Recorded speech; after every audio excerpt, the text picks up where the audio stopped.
Hello बच्चों, let's read this question. If for some p q r belong to r, not all have same sign, one of the roots of the equation p square plus q square x square minus 2qp plus rx plus q square plus r square is equal to 0 is also a root of the equation x square plus 2x minus 8 is equal to 0. Then q square plus r square upon p square equal to, तो यहाँ पे मैं q square plus r square upon p square इसका value बताना क्या होगा. Start कर लेते हैं हम की कॉन्सेप्ट से. तो हम जानते हैं कि if x is equal to a is the root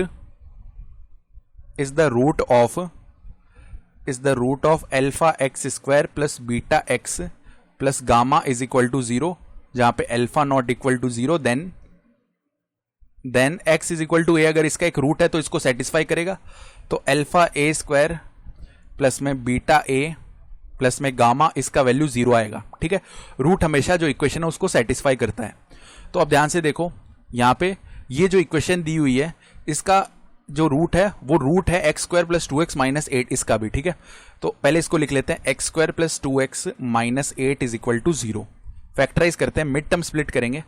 तो मिड टर्म स्प्लिट यहां पे लगाते हैं, क्या मिलेगा देखो हमें, x square plus 4x minus का 2x minus 8 is equal to 0.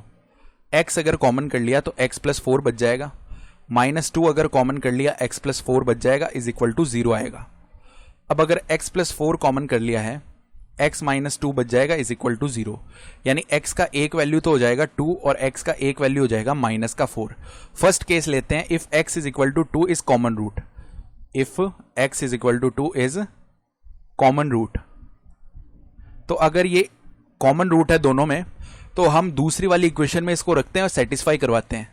यानी P square plus q square multiply में 2 का स्क्वायर माइनस में 2q मल्टीप्लाई में p प्लस आर मल्टीप्लाई में 2 प्लस में q square plus are square is equal to 0.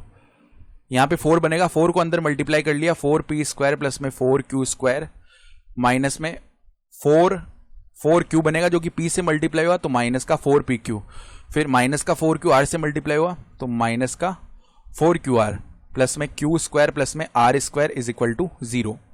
तो किस टाइप के टर्म अब बनने वाले हैं हमारे पास, ध्यान से देखना. एक तो हमारे पास बनेगा, देखो हम देख पा रहे हैं यहां से टर्म जो है किस टाइप का हो जाएगा. तो अगर हम ये वाला टर्म लें, ये वाला टर्म लें और एक हम टर्म ले लेते हैं ये वाला.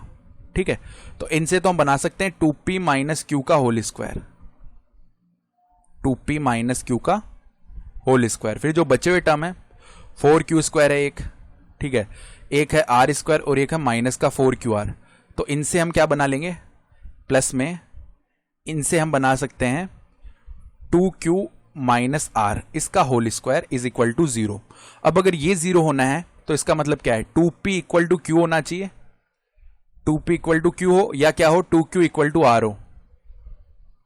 ठीक है, अब जब q का वैल्यू 2p है तो 2 मल्टीप्लाई में q का वैल्यू 2p है इज इक्वल टू r है, यानी r का जो वैल्यू इधर से 4p हो जाएगा.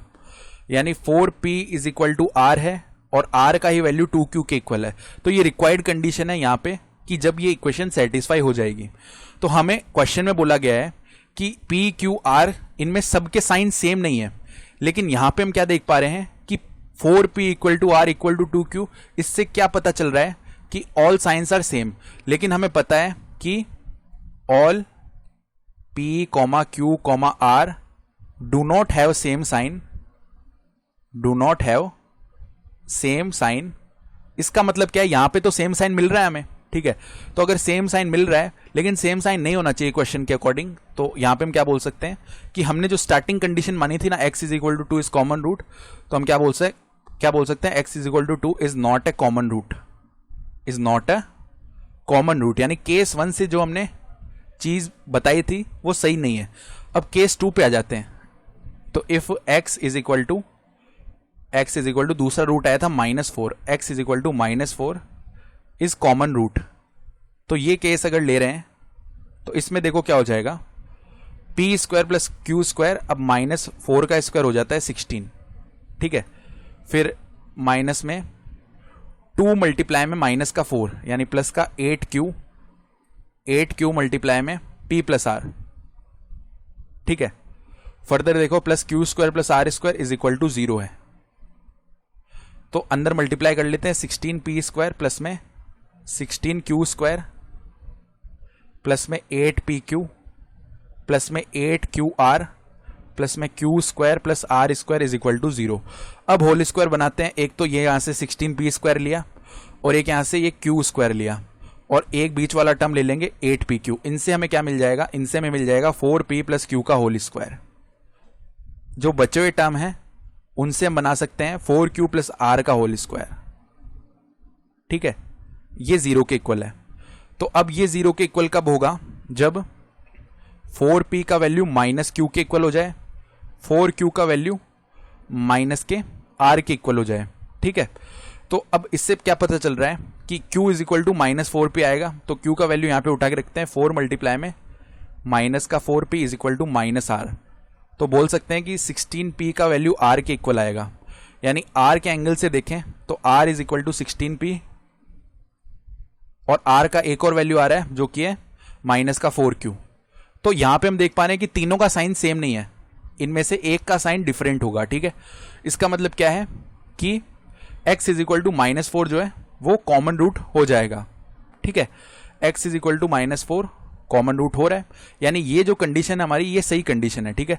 तो इसको अगर हम k के इक्वल बोल दें तो r का वैल्यू तो k हो जाएगा, p का वैल्यू k अपॉन में 16 हो जाएगा, q का वैल्यू माइनस k अपॉन 4 हो जाएगा। अब हमें निकालना क्या है, Q square plus are square upon में P square, Q square plus are square upon में पी स्क्वायर। तो क्यू स्क्वायर यानी कि के स्क्वायर अपॉन में 16 प्लस में आर स्क्वायर यानी कि के स्क्वायर अपॉन में पी स्क्वायर यानी कि के स्क्वायर अपॉन में 256। इधर से एलसीएम ले लिया तो बन जाएगा, देखो कितना 16 और यहाँ पे देखो 16 के स्क्वायर प्लस के स्क्वायर यानी कि 17 के स्क्वायर अपॉन में 16 और यहाँ पे आ जाएगा 256 अपॉन में के स्क्वायर। के स्क्वायर से के स्क्वायर गया 16 टाइम डिवाइड कर देगा, तो जो आंसर है ना इधर से वो कितना बन जाएगा, ये 272। तो 272 हमारा रिक्वायर्ड आंसर हो गया क्वेश्चन के लिए। I hope you understood this explanation. Best of luck.